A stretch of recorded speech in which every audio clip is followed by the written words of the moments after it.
A country which, if God were to judge us correctly, ought not to exist on the face of the earth. It ought to have received the treatment of Sodom and Gomorrah. We, the politicians in this house, I heard my colleague speak. I am so happy that we are now telling each other the truth. We are the ones who carry militias. We are the ones who go and carry cattle rustlers. We are the ones who have got companies that are doing business in government departments. We are the ones who are stealing the money. Look at the national government, I'll call it down, bring it down to the National Assembly. We must begin to look at issues like CDF. We must look at the Women Fund. We must look at the structure.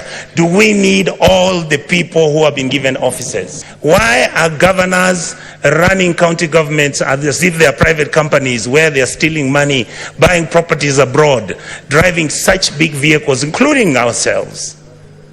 Why, when did we decide that I must drive a car which is 4.8 cc, that at 3,000 cc is not good enough? When our children don't have medicines, when our women are not giving birth, when we can't feed our children, when we buy fertilizer, we deal on it, we sell some of it, we sell mchanga. We are bringing in maize when we are supposed to be planting maize and giving farmers fertilizers and giving them funds so that we can get production and increase that, so that we create jobs for our people. It is we politicians who won't buy 2 million metric tons of maize. We come and sell. We bring 3 million metric tons of sugarcane. Mumias is dying. Chemelil is dying. Sony Sugar is dying. Those are factories that used to employ people. Who are the biggest dealers of investment companies in Kenya? We, the political class. What happened to Kenya Airways? Look at it now. It's smelly, filthy. It was the pride of Africa. Who runs Kenya Power? Why are we not told who are the owners of the independent power suppliers of this country? Why are we not being told who owns our national parks? But you hear money is being stolen by none other than the elite and the political class. These people out here are tired. These people are tired. I was crying this morning today because we are messing up a good thing. The revenue we collect is enough to run 8 African countries: Kenya, Rwanda, Burundi, Tanzania. You go to Congo, you go to South Sudan, you go to Somalia, and you go to Ethiopia. That's what our goddamn budget is. Just manage it, don't steal it. A few people are stealing too much. These kids out here, they know everything.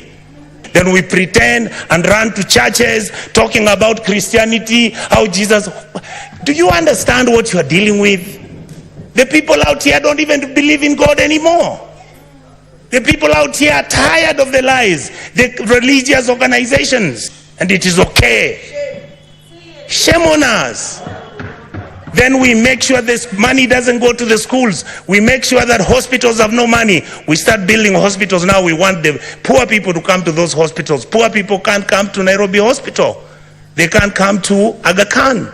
They can't. Some of them can't afford Kenyatta. You saw the other day, Kenyatta has a debt of 6.6 billion. The Eldoret Hospital, Eldoret KTRH, has a debt of 3.9 billion. When you ask, they tell you we don't know where the money went. Are we fools? This is where we are. We keep blaming the police. The policeman cannot do anything. Have we ever gone as a Senate to go and see where the police lives? How he takes his kids to school and his salary is 19,000. But please, don't stop stealing public land. Let us have mercy at our people. You saw people from Eldoret and Kakamega talking about, oh, our shambas which our grandfathers left for us. Now you guys who are MPs and senators, you come, you chase us away, and then you throw us into court. You go and bribe the court. And I want to talk about the judiciary.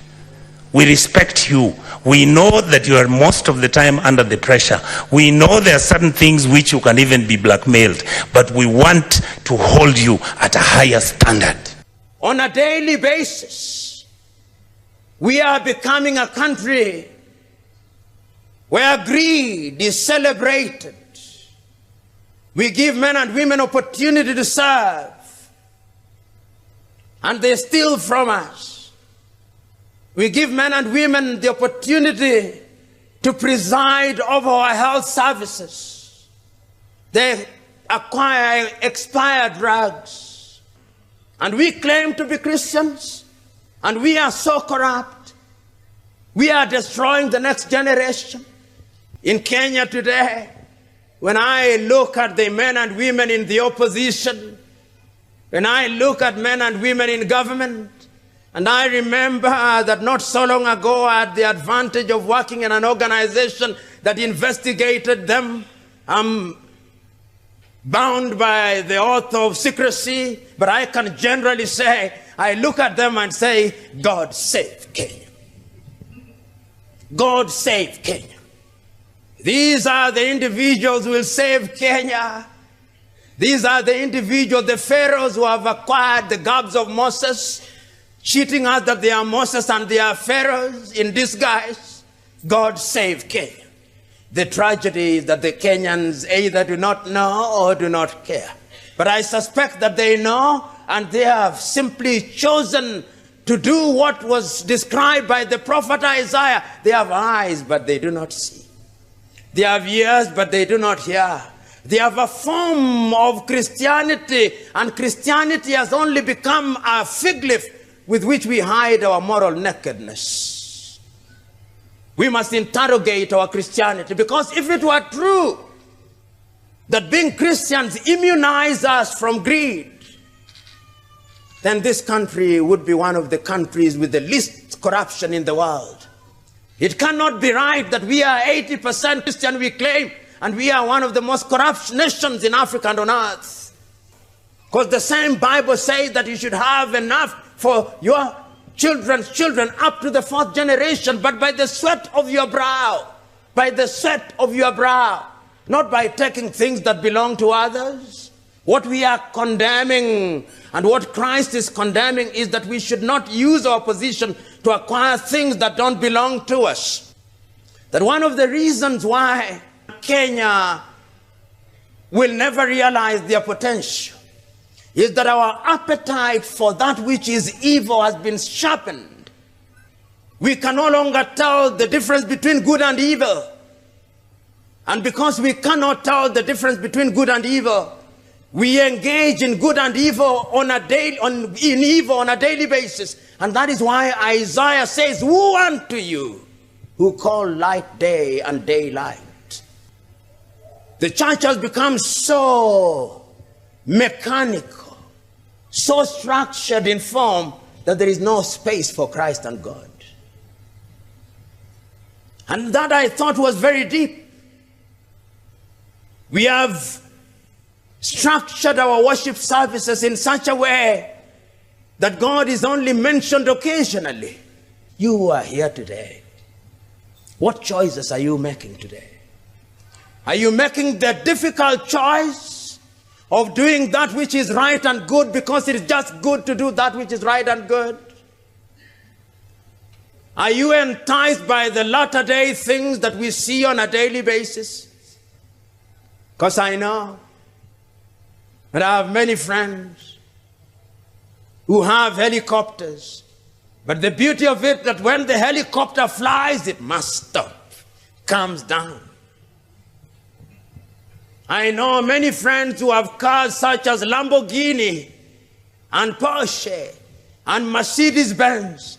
But the last time I checked, the Mercedes-Benz stops and he gets out of it and gets into his house of gold and goes into his bed of gold. But even in the bed of gold, there is no sleep. He has to induce sleep by using tablets, and even then sleep refuses to come. I know many friends who can afford all the good food in the world, caviar and all the good meat, but their appetite since disappeared. They've got to eat things to induce appetite, and even when they induce it, it does not come. But I know other friends who are not so materially endowed, or they don't need soup to sharpen their appetite. No. They were born ready.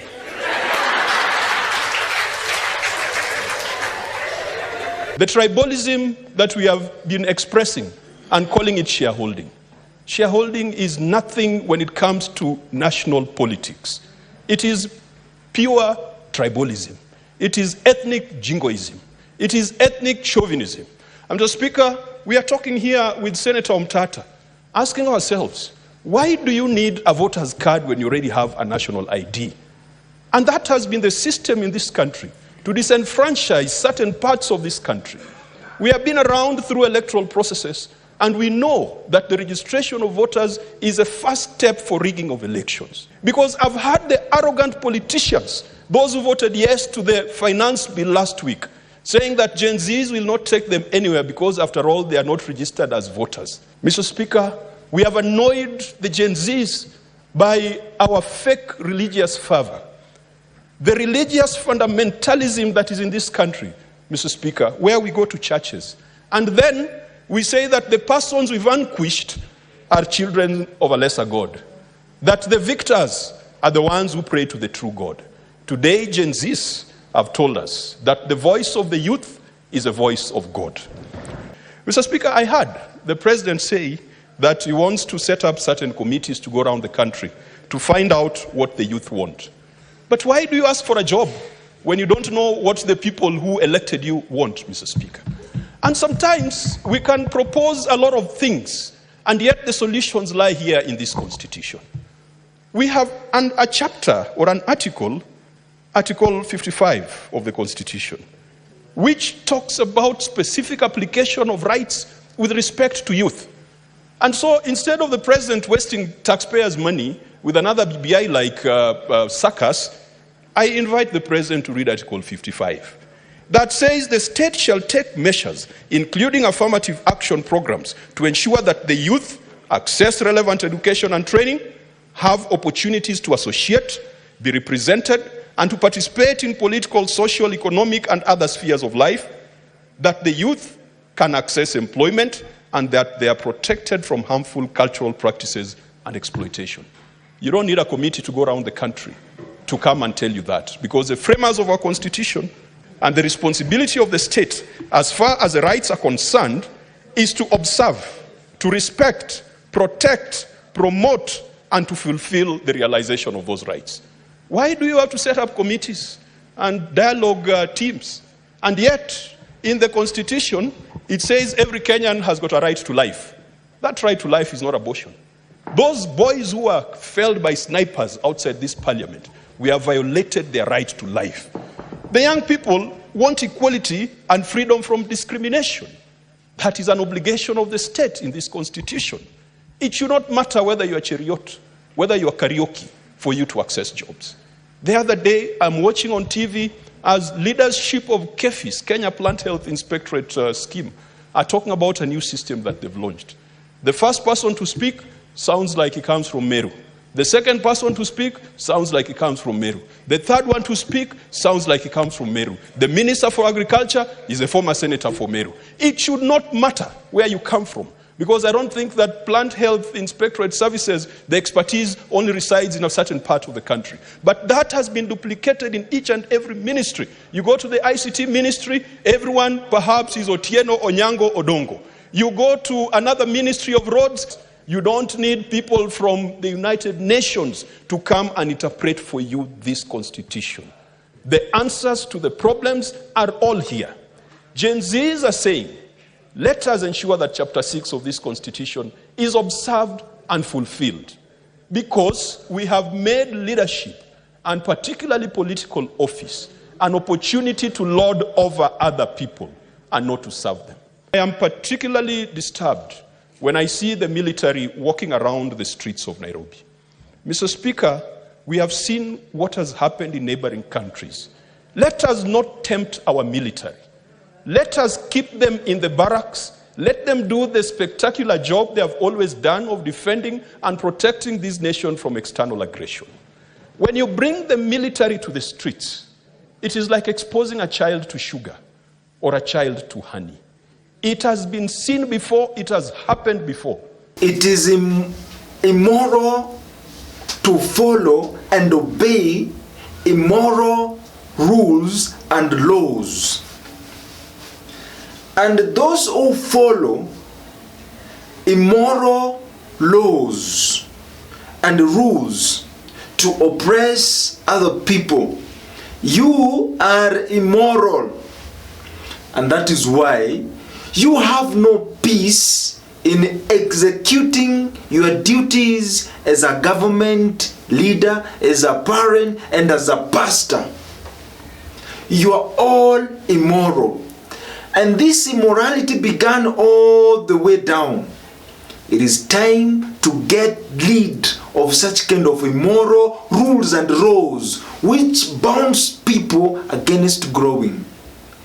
Gen Z, it's time to wash away this kind of nonsense in the government.